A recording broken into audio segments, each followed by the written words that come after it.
আমার কথাও বলবো।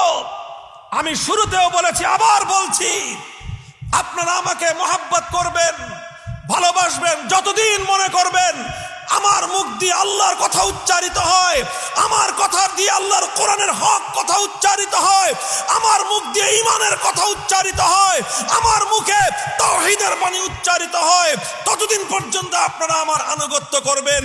আল্লাহ না করুন, আল্লাহ না করুন, যদি কোনোদিন দেখেন আমি মামুনুল হক আল্লাহ রাব্বুল আলামিনকে রাজি না করে দুনিয়ার কোন মাখলুককে, দুনিয়ার কোন ক্ষমতাবানকে রাজি করবার জন্য তার পিছনে ছুটতেছি, আমি কোনোদিন কারো চাটুকারিতা করতেছি, আমি আপনাদেরকে আগাম অনুরোধ করে গেলাম, সেদিন আপনারা আমাকেও ছুঁড়ে ফেলতে দ্বিধা করবেন না।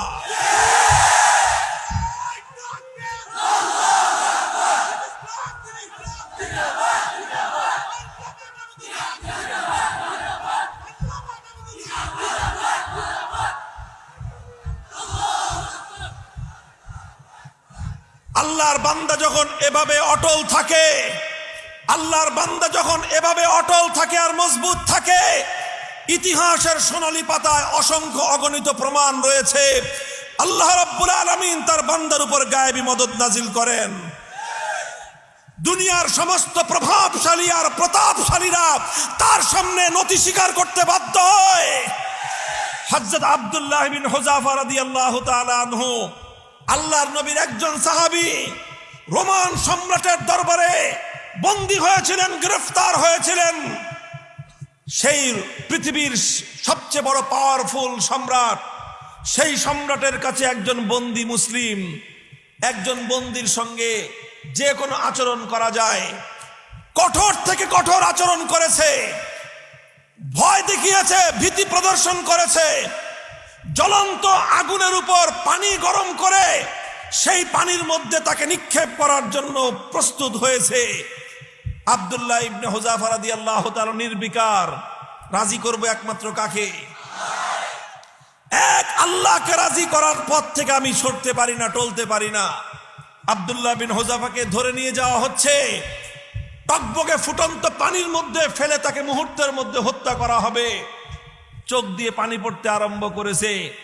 রোম সম্রাট মনে করেছে আব্দুল্লাহ বিন হুযাফা ভয় পেয়ে গেছে, দেখে বলে যে কি ব্যাপার, ভয় পেয়েছো? বিভীষিকাময় মৃত্যু দেখে তুমি ভয় পেয়েছো? এখনো আমি তোমাকে, তুমি যদি আমার কথা মেনে নাও, তোমাকে মুক্তি দিয়ে দিব, অনেক বড় উপঢৌকনার পুরস্কার তোমাকে দিব, আমি আমার রাজ্যের রাজত্বের অংশীদার তোমাকে বানিয়ে দিব, দেখো রাজি আছো কিনা।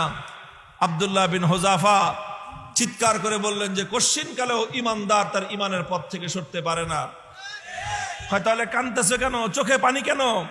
তুমি যদি ভয় পেয়ে না থাকো তাহলে চোখে কান্না কিসের?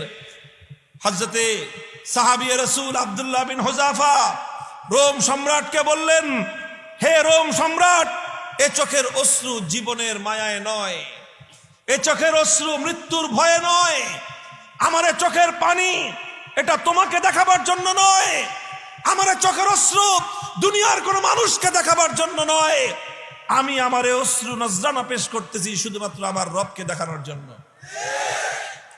রবকে দেখায় কি বলবা? রবকে দেখায় বলতেছি, ওগো আমার মাবুদ, তুমি আমাকে পরীক্ষা করতেছো যে আমি তোমাকে রাজি করতে গিয়ে কতটুকু ত্যাগ আর কোরবানি স্বীকার করতে পারি। হে মাবুদ, তোমার এই পরীক্ষায় আমি কি দেখাবো তোমাকে?